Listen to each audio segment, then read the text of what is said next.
आज की इस भागती दौड़ती दुनिया में एक देश दूसरे देश पर अपना वर्चस्व स्थापित करने के लिए किसी भी हद तक जा सकते हैं।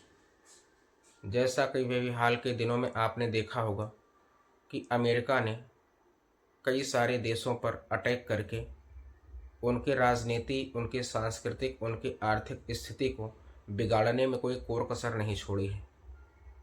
इसी परिदृश्य में अगर बात की जाए तो अभी हाल ही के दिनों में जो अभी भी चल रहा है, इज़राइल, ईरान और अमेरिका तीनों के बीच में कहीं ना कहीं जो संघर्ष है, यह तृतीय विश्व युद्ध का रूप लेता चला जा रहा है।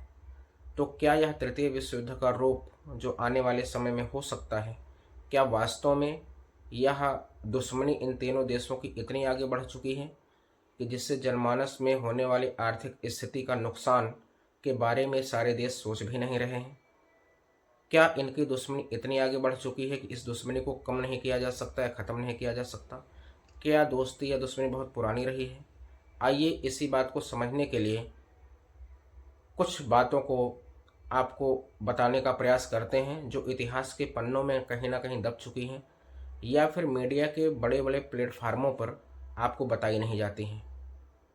मैं हूं विनय वर्मा, स्वागत करता हूं अपने यूट्यूब चैनल अनसुने किस्से विद विनय वर्मा में। प्लीज़ हमारे चैनल को आप लोग कमेंट भी करिए, सब्सक्राइब भी करिए और वीडियो को लाइक भी करिएगा, क्योंकि आपके एक लाइक और कमेंट से वीडियो बनाने में हिम्मत आती है और एक विश्वास आता है कि ऐसे तमाम प्रकार की अच्छी अच्छी जानकारी आपके सामने मैं लेकर आ सकूं। चलिए शुरू करते हैं। जैसा कि आज आपके इस परिदृश्य में आपने देखा होगा कि अमेरिका, इज़राइल और ईरान, ये तीन देश ऐसे हैं जो आपस में एक दूसरे पर अटैक कर रहे हैं, जिसमें अमेरिका और इज़राइल एक साथ खड़े हैं, ईरान इनके खिलाफ खड़ा हुआ है। तो क्या अमेरिका, इज़राइल और ईरान में वास्तव में इतनी दुश्मनी बढ़ चुकी है कि यह दुश्मनी ख़त्म नहीं हो सकती है? ऐसा नहीं है। अगर बात करें हम 1980 के पहले की, तो 1980 के पहले में ईरान के जो शासक थे, शाह, अली शाह नाम था उनका। अली शाह के समय में इज़राइल तमाम प्रकार के हथियार और कई प्रकार की सहायताएं उनको दे रहा था और वहाँ से भी वो अपनी सहायता या अपनी आवश्यकताओं की पूर्ति कर रहा था। तो ईरान और इज़राइल दोनों के बीच में अच्छे खासे संबंध चल रहे थे और यही हाल अमेरिका और ईरान का था। अमेरिका तमाम प्रकार के प्रयास, तमाम प्रकार के सामान, हथियार और भी तमाम प्रकार के उपकरण इज़राइल अमेरिका को, ईरान को देता था और ईरान अमेरिका को। तो कहने का मतलब ये है कि 1980 के पहले अपनी अपनी आवश्यकताओं के अनुसार इज़राइल ईरान को, अमेरिका ईरान को और ईरान इज़राइल को और ईरान अमेरिका को, यानी तीनों देश आपस में एक दूसरे को अपनी आवश्यकताओं की पूर्ति के लिए एक दूसरे से कई सारे समझौते पर, कई सारे मुद्दों पर समझौता करते हुए नजर आए थे। लेकिन कुछ समय के बाद इस्लामिक राष्ट्र के रूप में एक नए नेता का आगमन होता है, जिनका नाम था अयातुल्ला खामनेई। अयातुल्ला खामनेई इस समय अमेरिका के हमले में मारे जा चुके हैं।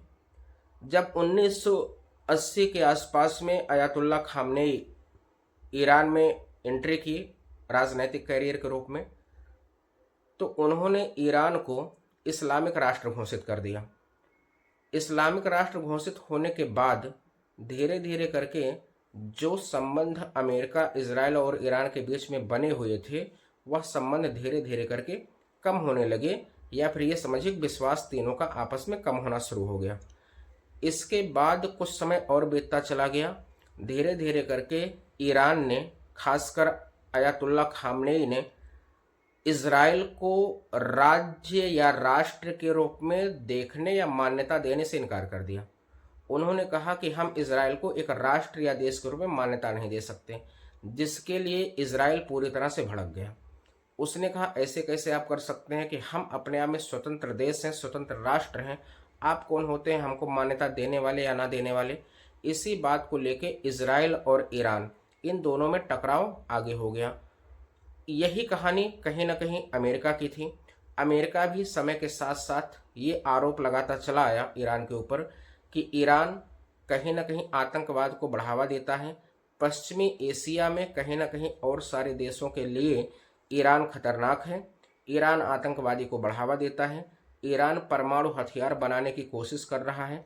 अगर वह ऐसा कर लेता है तो इस्लामिक कंट्री होने के नाते वहाँ पर बहुत सारी समस्याएं हो सकती हैं, जिससे वह अपने आसपास के देशों पर दबदबा बना सकता है और उनको परेशान कर सकता है।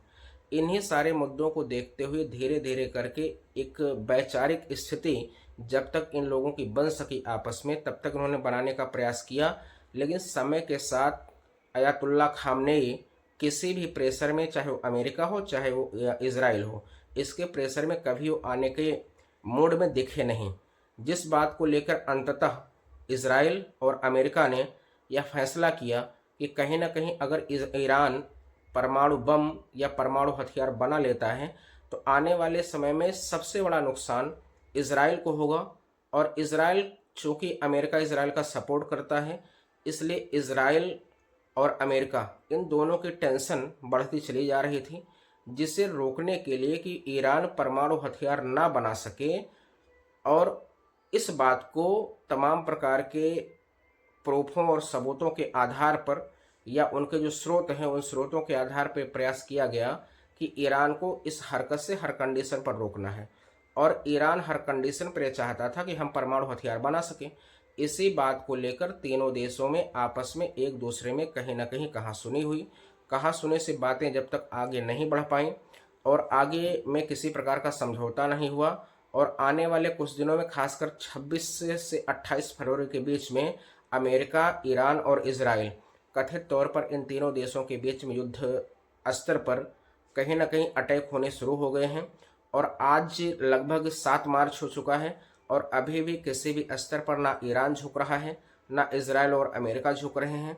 हालांकि ये देखने वाली बात होगी कि आने वाले समय में यह युद्ध लंबा खिंचेगा या फिर आपका ये युद्ध कहीं ना कहीं आपका मामला शांत होगा। लेकिन इस बीच में वैश्विक स्तर पर तेल का एक बहुत बड़ा निर्यातक ईरान है और ईरान में इस टाइम पर ईरान ने अपने सारे के सारे टैंकों को यानी तेल की सप्लाई को पूरी तरह बंद कर दिया है। और इस बात से जो उसके आसपास पड़ोसी देश हैं, खासकर अपना भारत और भी तमाम प्रकार के देश हैं, जहां पर ये अफवाहें चल रही हैं कि तेल की सप्लाई कम हो सकती है, जिससे जनमानस को परेशानी हो सकती है। परंतु ऐसा कुछ भी नहीं है।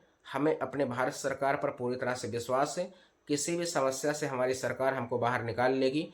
बस हमें और आपको अपनी सरकार पर भरोसा करना है और सरकार के साथ दृढ़ता से खड़े होने हैं। यह वीडियो आपको कैसी लगी प्लीज़ कमेंट में ज़रूर बताएं। लाइक करें वीडियो को, चैनल को सब्सक्राइब करें। धन्यवाद।